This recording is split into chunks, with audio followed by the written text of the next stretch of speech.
On est le 7 octobre, bienvenue en prenant votre café. Je vous parle de quoi aujourd'hui? La toge chez les juges. Oui, c'est important, ils se modernisent. 5 p.m. en France, on mangerait nos bols en maudit, c'est le premier ministre, bien évidemment.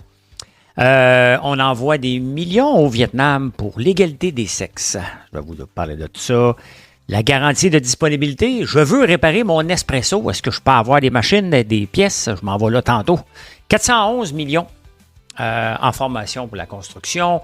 Il y en a tellement de sujets. De quoi je parle aussi? AMD qui explose à la bourse. Intel aussi. Sommes-nous à l'abri d'un crash? On va regarder tout ça. J'ai tellement d'insolites que j'ai pas fait le tour des journaux parce que c'est comme ça. James Bond, qu'est-ce qui arrive avec les affiches anciennes de James Bond? On passe ça tout de suite.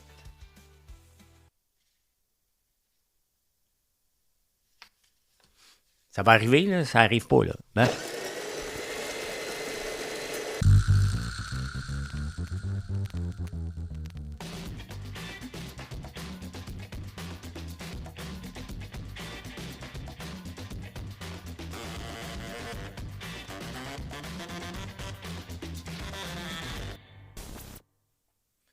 First thing first, êtes-vous abonné? C'est important. C'est important. C'est ça qui fait la différence dans l'algorithme et travaille fort. Je pense que vous le savez. Vous appréciez si vous êtes là, parce que vous n'allez pas souffrir pendant 30, 35, 40 minutes. Je ne sais pas combien de temps que je parle. Je passe ça, puis je passe ça, je parle là-dedans. D'un coup. J'ai gardé mes écouteurs, je vais les enlever parce que je veux voir toujours si la qualité est toujours bonne, parce que je veux vous offrir quelque chose d'exceptionnel. On enlève ça. La qualité est au rendez-vous et c'est parti. Hey, on se modernise. On se modernise. Fini la fourrure sur les toches des juges. Non, c'est parce que les juges sont modernes, hein? Les juges de la Cour suprême. Il y a des juges aussi de la Cour supérieure. Il y en a 15 qui vont utiliser l'intelligence artificielle pour les aider dans leur jugement. Là, le monde capote. Hey, vas-tu utiliser l'intelligence artificielle pour un jugement? Ben oui, arrêtez de capoter, là. Quand tu fais le tour de la jurisprudence et tout ça, là, puis les articles de loi, fais ça, puis après ça, tu es supposé la connaître. Mais il y a tellement de juges, qu'il y a tellement d'erreurs, puis le juge va lui dire faire ci, faire ça. Regardez des fois, moi, avant de faire des statuts, là. T'es pas un juge, comporte-toi pas un juge, là. Je sais. Mais des fois, je demande, est-ce que j'ai le droit de dire ça selon Santé Canada? Est-ce que j'ai le droit de dire ça selon le Santé Canada? Est-ce que j'ai le droit de dire selon l'Ordre des chimistes? Mais tu sais, il est là pour ça, l'outil, là. Qu'est-ce qui est mieux? Est-ce qu'on va faire... Il n'y a pas grand juge, je pense, qui veulent se faire briser en appel. Je pense pas que c'est un...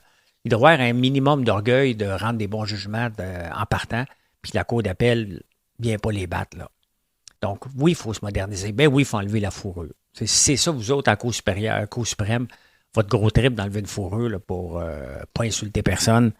Allez-y, allez-y, allez-y. Mais pour le reste, ben oui, il faut utiliser ChatGPT, là. Il y a une version avancée, là, une version pour eux. Ben arrêtez de capoter. Moi, si j'étais de juge, c'est sûr que je l'aurais déjà utilisé. Mais analysez votre jugement, tu rentres toutes les données là-dedans. Ouf! Ah ouais, jugement, toi. Tu l'as relé, tu dis ça a bien du sens, ça. François Lambert, juge en chef. Là, je ne suis pas juge, là.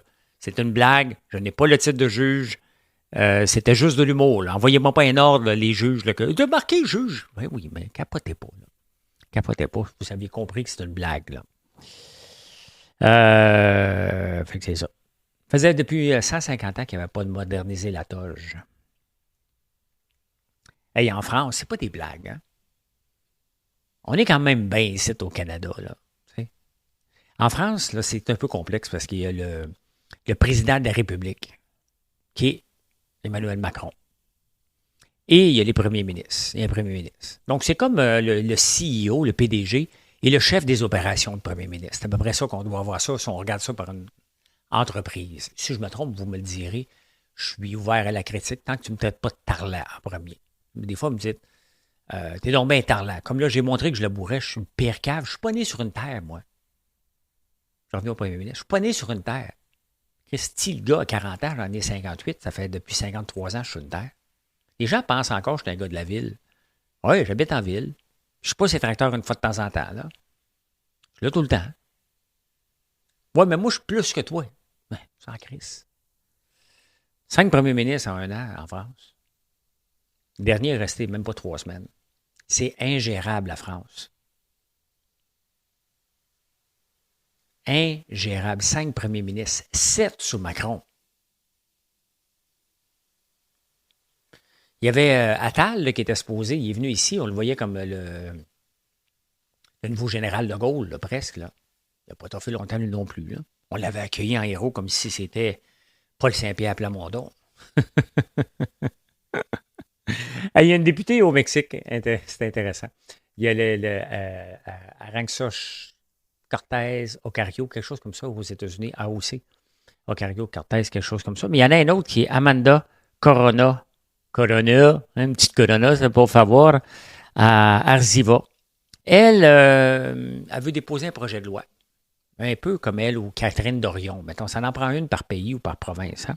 Et elle a dit, moi, j'aime pas les memes, les gens qui se moquent de moi sur les réseaux sociaux. Donc, je veux mettre un projet de loi pour les envoyer 6 ans en prison. J'en parle ici parce que le projet de loi C2 du gouvernement de Mark Carney pourrait donner des pouvoirs à Mélanie Joly. Hein? Entre autres, la ministre de l'Industrie. Ouais. Donc, si on se moquerait d'elle, elle pourrait dire, j'ai pas besoin de juge, je vais débarquer et je vais couper l'Internet. C'est pour ça que c'est elle. Donc, pour couper l'Internet aux gens qui sont pas gentils, donc on pourrait faire demander à Mélanie Joly, tu pourrais-tu couper l'Internet? On va regarder, oui, pas gentil, François Lambert, t'es pas gentil, là. On va te couper l'Internet. Hein? Voyez-tu Mélanie Joly faire ça?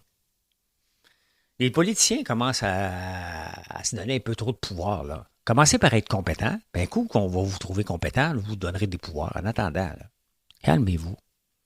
Calmez-vous. Hey! On ne peut pas être contre la vertu. Hein? Mais il n'y a pas l'égalité des sexes dans les rizières du Vietnam. Il y a plus de femmes qui travaillent, qui sont un peu exploitées. C'est pas correct. Mais le Canada vient de donner 8,2 millions pour régler ça au Vietnam.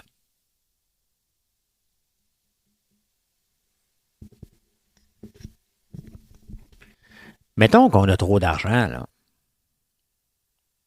Mettons. On pourrait-tu payer les intérêts, là? Pensez-vous vraiment que 8,2 millions dans un pays comme le Vietnam, on va régler le problème des rizières? On ne peut pas être contre la vertu. Non. Excusez, il fallait que je parle tout seul dans mon coin. Ceux qui ne voient pas, je me suis tourné la tête. Je trouve ça complètement débile, hein? Complètement débile.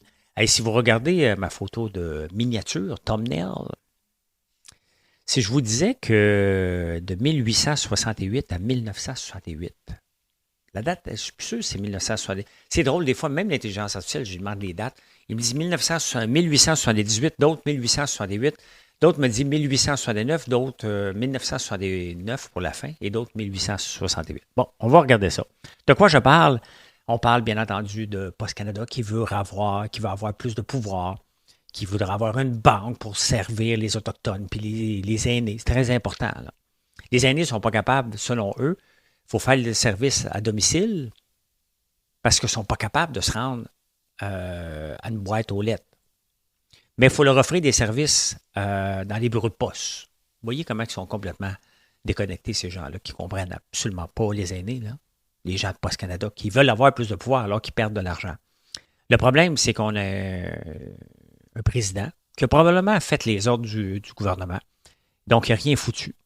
Il a laissé le syndicat gérer à la place. Et là, le syndicat, lui, il a plein d'idées. Lui, il veut sauver des jobs. Il ne peut pas être con. Fait qu'eux autres, ils veulent revenir avec une banque. Ça offrir des services bancaires.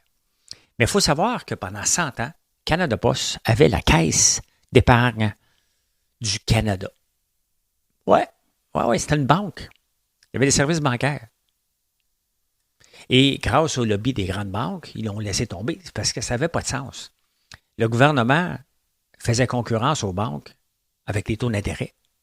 Payait plus cher pour attirer des taux d'intérêt dans sa banque. Vous voyez, comme le gouvernement, c'est la même chose avec la SAQ. Le gouvernement n'a pas de raison d'être dans le commerce de détail. La banque, c'est du commerce de détail. Là. On va placer de l'argent en échange, on va chercher des prêts, tout ça.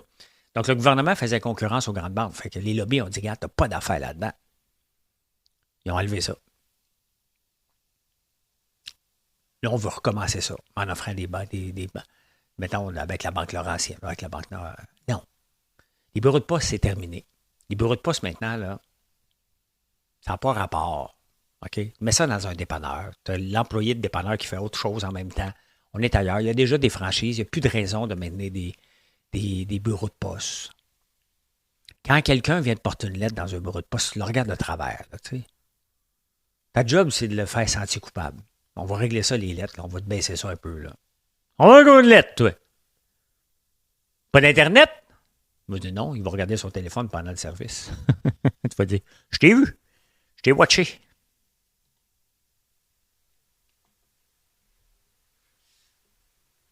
On va marquer le temps.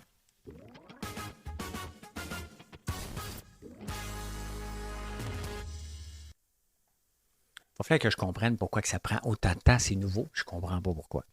Je comprends pas pourquoi. Est-ce qu'il y a trop de municipalités au Québec? Un article du journal, le Québec, je pense, ou Montréal, ou les deux. Il y aurait 700 municipalités avec moins de 2000 habitants. Donc, est-ce qu'il y a trop de municipalités au Québec? Mettons, je vais regarder pour ma municipalité, Notre-Dame-la-Paix. Est-ce que, si on appelle ça la municipalité de Notre-Dame-la-Paix ou le secteur de Notre-Dame-la-Paix, ça ferait la même chose, mettons? Est-ce qu'on peut toujours s'appeler les Pacificiens? Est-ce qu'on devrait être jumelé à Saint-André-Avelin, qui est le village à côté, qui est un peu plus gros? Bien, pas mal plus gros. Un maire, des échevins. Pourquoi qu'on dit des conseillers ou des échevins? Échevins? Il faudrait que je check la différence. Donc, l'inspecteur municipal, si tu veux y parler, mais il n'est pas toujours là. Parce qu'il fait Ripon, fait Saint-André-Avelin, fait Chénéville. Si on jumelait les villes ensemble, puis on avait un inspecteur municipal pour tout ce monde-là, mais dans le même bureau. Au lieu que le lundi, il fasse du Notre-Dame-la-Paix, peut-être qu'il n'y a pas de dossier un lundi. Je ne sais pas quel jour qui est là. Mais on s'entend? Est-ce qu'on devrait jumeler? Est-ce que Montréal, avec 27 arrondissements, est fonctionnel? Ça prend un premier ministre qui a du courage de dire, regarde, on va revoir ça encore. Montréal est ingérable avec 27 arrondissements. Ça coûte cher. Il y a plus de conseillers à Montréal qu'il y en a à New York. Pas de sens. Mais pour les petites, je suis 100% d'accord. On pourrait appeler ça le secteur Notre-Dame-la-Paix. Je vais continuer à dire que j'habite à Notre-Dame-la-Paix avec une adresse de Saint-André-Avelin, puis je suis bien correct avec ça. Tant qu'on ne change pas le numéro de téléphone, parce que dans le temps, il fallait que tu changes ton numéro de téléphone, là, 522 Notre-Dame-la-Paix, 983. Nous autres, c'est 983-2689, mon habitant à Notre-Dame-la-Paix. Puis Notre-Dame-la-Paix, c'est pas le village le plus chic au monde. Hein? Et quand j'étais jeune, c'était un peu gênant de dire qu'on venait de Notre-Dame-la-Paix. Mais moi, je pouvais me cacher. Tu viens d'où? Tu viens de la Paix? Wow! Route rurale 3, Saint-André-Avelin. Try to be that. Ton numéro de téléphone? Tu sais, les jeunes, ça s'écoeure dans le cours. 983. T'es pas 522. Ben non, j'habite à Saint-André-Avelin. C'était tout un honneur de changer ça. Aujourd'hui, je suis très fier de représenter Notre-Dame-la-Paix, de faire partie de ceux qui vous la font connaître. Hein? Donc, voilà. Qu'est-ce que j'ai marqué? Encore plus de travaux à Montréal à venir. Le problème, ils ne sont pas supposés poser des comptes 24 heures avant les travaux, mais je pense qu'ils trichent. Moi, il y en a un ici, là, au coin de Montréal, puis l'avenue du Parc. Ça fait une semaine, 2 semaines qu'il y a des comptes. Je ne sais pas pourquoi. Il n'y a pas de travaux. Ils bloquent le chemin. Il n'y en a pas de travaux. Moi, j'ai comme l'impression là, qu'ils se grouillent pour mettre un cône. Ils prennent une pépine, ils arrachent un peu d'asphalte, puis ils disent les travaux sont commencés. C'est évident que c'est ça. Tu as des travaux, tu as des gens. Revoyons la notion de faire des travaux. De tes travaux, tu as des gens physiques. Si pendant 2 jours, tu n'as personne, tu n'as pas de travaux et tu es responsable d'enlever les comptes. Montréal est une ville de comptes. Regardez autour de vous, là. Regardez, portez attention, vous allez voir. Je niaise pas, il y a un petit trou de rien. Ah, travaux sont commencés. Hein? Pas de problème, est-ce qu'il y a des travaux? Il faut toujours maintenir. On a des travaux dans notre maison pour la maintenir dans un état. C'est la même chose. Avec une ville, il faut le faire. On n'a pas le choix de le faire. C'est la façon qu'ils le font à Montréal qui est problématique. La garantie de disponibilité, avez-vous essayé de l'utiliser? Hein? Est-ce qu'on vous a dit, hey, achète pas cette machine Nespresso-là? Regardez, moi, j'en ai une en arrière. Je n'avais d'autres avant, mais il n'y avait pas de pièces. J'aurais pu le retourner. Il l'aurait réparé. J'étais tanné, je voulais en avoir un autre. Ça, c'est ma cafetière de backup si jamais la mielée rend l'âme. Donc, j'utilise celle-là. Les employés ne savent pas quoi faire avec ça. Il n'y a personne. C'est juste au Québec qu'on a ça. On n'a pas ça dans le reste du Canada. Là. On vient de créer un monstre avec ça. Correct pour les garages. Les garages vont avoir les pièces. Ça, c'est parfait. Pour ton auto, là. Hey, ça fait un cling, clang, clang, cling. Il faut peut-être être chez ton concessionnaire. Mais non, plus besoin. Ça marche. Mais sincèrement, une brosse à dents électrique. Tu vas ouvrir ça avec tes petits... C'est qu'on est tombé sur la tête. On met des règles. C'est quand je vous dis qu'il y a plusieurs règles qui s'ajoutent là, sur les entreprises, c'est ça. Hein? De 2006 à 2021, il y a eu 100 000 nouveaux règlements et lois qui est passées au Canada. Donc là, tu es un commerçant, il faut que tu penses à avoir toutes les pièces, ou dire sont où les pièces, ou les mettre disponibles. Ah, voyons donc.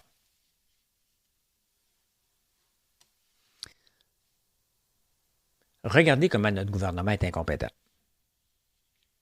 Il y a un proche de Jean Chrétien, son neveu, quelque part. Il y a une entreprise, lui, de marketing, mais pour des OnlyFans et des sites XXX. Parce qu'il faut faire du marketing, hein, si on veut que les gens... Donc, lui, il s'occupe de ça. Il fait ça. Il fait beaucoup d'argent avec ça. Il est allé chercher une subvention. Parce que sa compagnie ne s'appelle pas Marketing XXX, là, ça s'appelle un autre nom. Il y a eu 100 000 $ de subvention. Là, on lui redemande la subvention parce que ça a l'air qu'il aurait triché. Qui a triché? Est-ce que c'est le gouvernement qui est incompétent? Pourquoi le gouvernement a donné 100 000 $? Ça ne tente pas de faire ses suivis. Au lieu de remplir avec document, on peut aller voir. Si on envoyait des fonctionnaires aller voir l'entreprise, qu'est-ce que vous faites? Il n'aurait pas eu son 100 000 selon les règles. Il a le droit de faire du marketing pour ça, là, en passant. Là. Est-ce que ça mérite une subvention? Le gouvernement n'a pas de raison de l'accuser. Ils peuvent demander, ils peuvent dire, on s'est trompé, on est trop incompétent. On donne des subventions à tout le monde parce qu'on donne des subventions pour donner des subventions. On est juste incompétent. On veut juste montrer qu'on crée de la job, des fausses jobs, des entreprises zombies.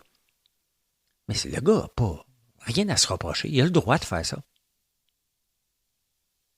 C'est le gouvernement qui a donné une subvention. Oui, mais il a triché dans son document. On s'en fout. C'est pour ça que tu envoies des gens aller voir. Tu peux aller voir. Oh, tu fais ça, tu fais rien. Tu vas demander une subvention. Commencez à débarquer un peu là, des agents là, quand vous donnez des subventions. Là. Débarquez à tour de bras dans l'entreprise. Vous allez voir que les entreprises ne voudront rien savoir du gouvernement. C'est notre argent en passant une subvention. Hein. Notre argent, nous autres.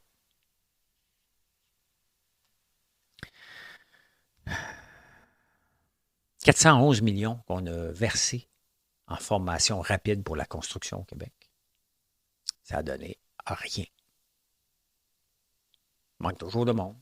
Plusieurs gens sont venus chercher la formation parce que c'était payant. On sacrait leur camp après, avant la fin. D'autres sont venus chercher une vacance. Ils ont été travailler dans d'autres choses après. Ça n'a pas changé le 541 jours d'attente pour créer pour construire à Montréal. On n'a rien changé de ça. On a donné 411 millions de formations. Une autre affaire, lancée tout croche, trop vite, qui a créé de l'emploi inutilement. Parce qu'il n'était pas au chômage pendant ce temps-là. En formation, ça ne rentre pas dans la catégorie chômage. Vous voyez comment notre gouvernement est hypocrite?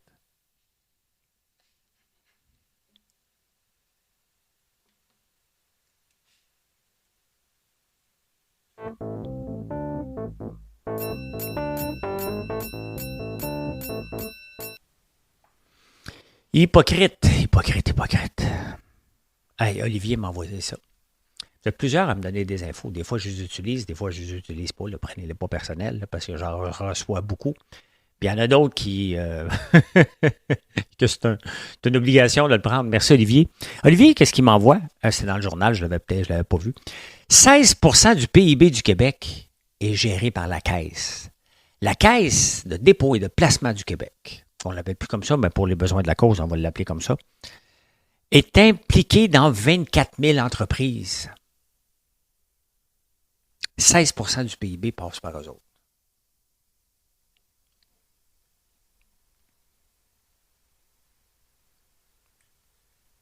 Pensez-vous que les entreprises, pensez-vous qu'on est un pays socialiste à tendance communiste? Ça n'a pas de bon sens.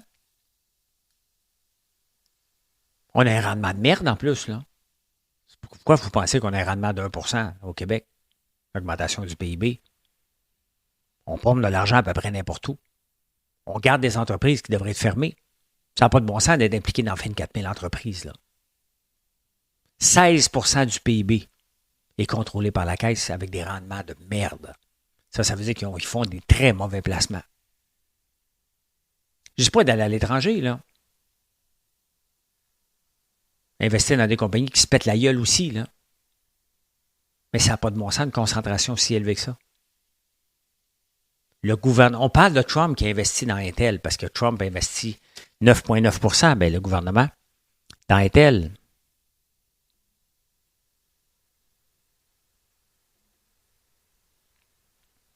On va aller voir. Intel. Bon, on va regarder en premier lieu, un peu. La bourse qui continue de monter, 1% encore, le Nasdaq. Moi, juste éternué.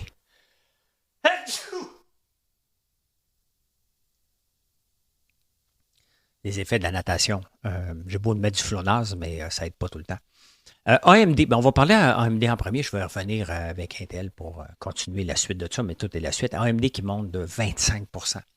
Pourquoi? Parce que c'est à son tour. Hein? Il y a eu la semaine passée OpenAI qui est... Ben non, il y a NVIDIA qui a investi 100 millions dans OpenAI.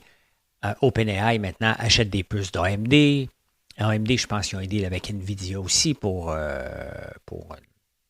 travailler ensemble. Ça commence à être incestueux, la patente d'intelligence artificielle. Là. De beaucoup. Beaucoup incestueux. C'est très dangereux. C'est très, très, très dangereux que tout le monde est ensemble en train de faire des deals entre eux autres. C'est correct, là. C'est des gros joueurs, là. Ben, regardez, AMD, si vous en avez, vous êtes content. J'en ai pas. Intel. Qui monte aussi. Intel et INTC. Il monte aussi Intel. Pourquoi? Parce que... Il n'a pas monté. C'était avant hier qu'il a monté. 5 jours.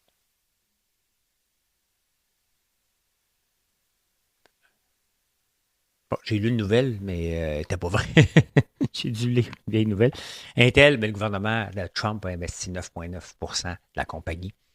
Vous ne trouvez pas que c'est une tendance bizarre que les gouvernements investissent? Il ne faut pas oublier que Trump a pris aussi 15% des ventes de AMD, justement, et d'NVIDIA quand ils vendent en Chine.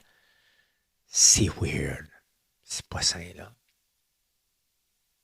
On parle de Poutine, puis on parle des régimes communistes, c'est exactement comment ils se comportent. Je ne dis pas qu'on l'est, là.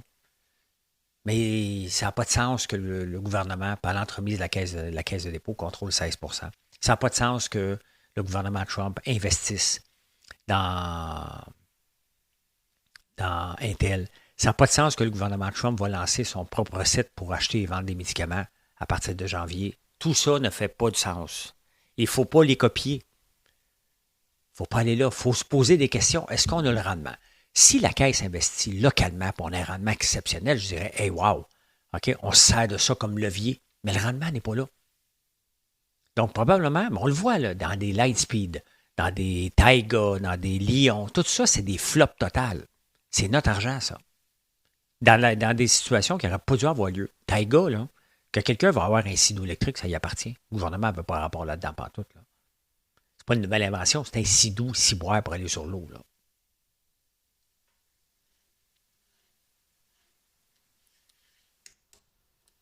Est-ce qu'il y a un risque de récession? C'est la question qu'on se pose tout le temps. On, c'est tous ceux qui suivent l'économie, là. J'en fais partie. Ben écoutez, première étape, là, on va séparer ça homme-femme. Je sais qu'on ne fait plus ça de nos jours, mais on va séparer ça homme-femme. Dans un couple, homme-femme. Je le sais, là, je mets des gens bien, j'exclus bien des gens par ça, là. OK? Mais l'homme, ta job dans le jeu qu'on joue en ce moment, ça va être de regarder les dépenses pour le rouge à lèvres de ta femme. Je le sais, on n'appelle pas ça une femme, on appelle ça ta conjointe. Je le sais tout ça. Mais si elle n'achète beaucoup, c'est qu'on est en récession. C'est Estée Lauder qui avait remarqué ses ventes augmentaient lorsque l'économie ralentissait. Et il y en a un autre, lui, il dit non, il y a un autre indice encore plus puissant. Les femmes, maintenant, vous allez ouvrir le tiroir de bobettes de votre chambre. Puis vous avez regardé s'ils ont des trous dedans. S'ils sont usés, on est en récession. Ils achètent moins de bobettes. Parce qu'on s'entend dans la liste des choses importantes, remplacer les bobettes, capable de vivre avec des trous, là. J'en ai pas, moi. Ni déjà eu. Je sais, j'ai segmenté la population, qu'on fait plus ça aujourd'hui. J'ai même imaginé qu'il y avait un couple homme-femme marié dans la même maison, ce qu'on ne fait pas aujourd'hui. Je m'excuse de tout ça, mais j'avais besoin de l'imager parce qu'il y a des gens qui m'écoutent en podcast, puis j'ai écouté mon podcast 2-3 fois la semaine passée pour bien comprendre, donc je veux m'assurer que ce soit bien imagé. Mais en parlant de ça, est-ce qu'on est à l'abri d'un crash? La réponse est non. On ne sera jamais à l'abri d'un crash. Il va en avoir d'autres crashs. À quel moment il va avoir lieu, on ne le sait pas. Mais de 2007 à 2009, imaginez-vous que le S&P 500 a droppé de 56%. C'est énorme. 2007 à 2009. On n'est pas à l'abri de ça. Donc, c'est une tendance, ça a descendu de façon graduelle, là. Il y a eu un crash aussi. Puis après ça, ça a descendu. Les gens se sont désinvestis. Sauf que, à ce moment-là, il n'y avait pas autant d'ETF d'indiciels, où les gens, avec des achats mensuels, hebdomadaires, les gens stimulent l'économie en mettant de l'argent. Les épargnes s'en vont là de façon naturelle maintenant, ce qui n'était pas le cas en 2007. On n'est pas à l'abri d'un crash. Mais techniquement, les gens qui font des achats, si le S&P 500 diminue, bien, vous allez acheter plus de parts. Donc, c'est bon pour le long terme. Si on est à l'aise avec ça, les gens vont continuer à en acheter. Quand même, ça baisserait. Est-ce que ça va baisser de 56% ou les achats périodiques vont faire ralentir ce crash-là? On va en avoir un. Il n'y a personne d'entre nous ici qui va avoir 56% de baisse, là. Personne. Moi non plus. Si ça arrive, bien, c'est le risque d'être à la bourse. Il y a un risque d'être à la bourse, il y a un risque de ne pas être à la bourse aussi. Si tu avais des obligations, ton risque est minime, mais tu as du 2%, donc tu perds de l'argent à cause de l'inflation. Et tu aurais manqué le bull run qu'on a eu depuis 5 ans, où on a grandi, on a augmenté de 85%. Donc, techniquement, tu pourrais retomber à l'étape de 5 ans si tu es dans la bourse de 5 ans. C'est pas le fun, là. Mais ça pourrait être le cas. Qu'est-ce que j'ai marqué ici? Ah! Vous pensez que c'est juste le Canada là, qui a des problèmes avec les États-Unis, là, avec des surcharges à tour de bras? Là, pas toutes. Les États-Unis importent beaucoup de pâtes provenant de l'Italie. Et Donald Trump les a accusés de dumping, un peu comme il fait, là. Sécurité nationale. Je pense qu'il a même mis de sécurité nationale pour les pâtes. Imaginez-vous. Donc, il a mis des tarifs de 92% sur les pâtes italiennes. Plus le 15% que ce pays-là doit payer lorsqu'il exporte des affaires aux États-Unis. Donc, 92 plus 15, 107% pour les pâtes. Cet homme-là est totalement fou. Puis on est encore pogné pendant 3 ans. Quand même, hein? Et si jamais ça vous tente, mais encore là, ça ne sera pas ici, là. Il y a tellement de choses qui se passent aux États-Unis qu'on n'a pas ici. C'est tout le temps fâchant, mais je n'ai pas besoin, là. C'est le Zampic puis le Wegovy. Walmart en vend déjà par abonnement. Pas par abonnement, mais un tarif mensuel. Et Costco va l'offrir à partir de l'année prochaine. Mais Costco, le titre ne va pas bien, là. Moi, j'en ai du Costco, puis pas ça. J'aime pas ça, mais ils vont le vendre 500$ par mois. Regardez Costco qui son regard year-to-date, là. Il a valu jusqu'à 1074, il a perdu 100$. Puis les ventes vont bien chez Costco, là. Ça va très, très bien, mais ça a perdu aussi. Il y en a un autre qui perd du terrain beaucoup. Le même, regardez, Costco. J'ai l'impression que c'est le même graphique, Costco et Coca-Cola. Baisse aussi beaucoup. Il n'y a pas de nouvelles. Mais bon, j'ai payé pas cher. Est-ce que je devrais vendre? Pas pressé. On va voir si je me trompe. Il y a toujours moyen de se tromper à la bourse, c'est comme ça. Tesla qui continue sa montée, ça n'a pas de sens. Hein? 5% encore. 5%, on va aller voir pendant qu'on est là. OK. L'or qui frôle le 4000, 3957. Et j'ai sorti J'ai sorti la liste des winners. Est-ce que Elon Musk... Non, il vaut 492, le pauvre. Il est 140 millions plus riche que le deuxième, qui est Larry Ellison. Donc, il n'y a pas encore 500 millions marqués ici. Hein? Donc, on voit qu'il se passe quand même beaucoup de choses dans le commerce de détail. Beaucoup aux États-Unis. Ici, on s'adapte. Parce qu'il reste que Trump, on le trouve débile. Mais l'économie des États-Unis est en croissance de 3,5 %.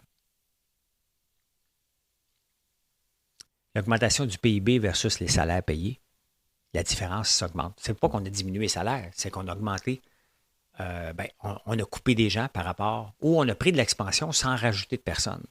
On est à 82 pièces, les prochains chiffres, on va probablement être à 85 pièces de l'heure gagné pour chaque employé qui est dans l'entreprise. Je vous rappelle, c'est 52 ici.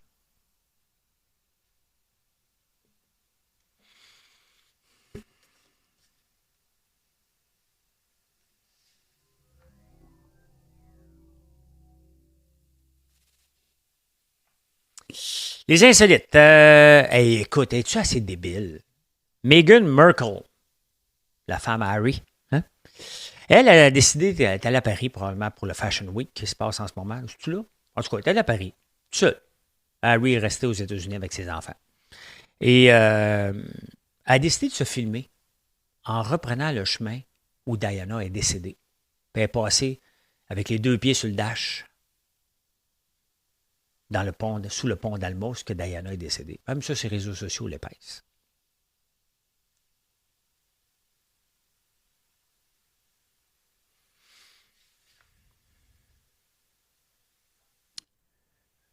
First date, votre première date. Vous savez ce que les hommes risquent d'offrir si c'est lui qui invite? Avez-vous un indice?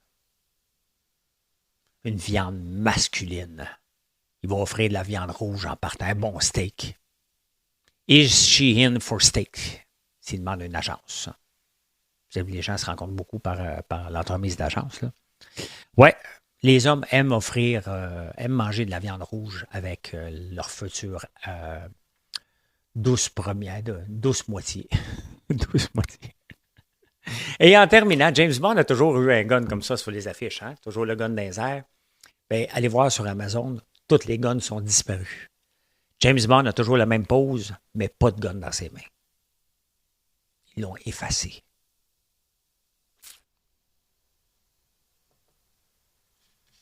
Mission accomplished. Bien, merci d'être là. Je vous souhaite une excellente journée et venez nous voir sur françoislambert.one. Bonne journée. Bye.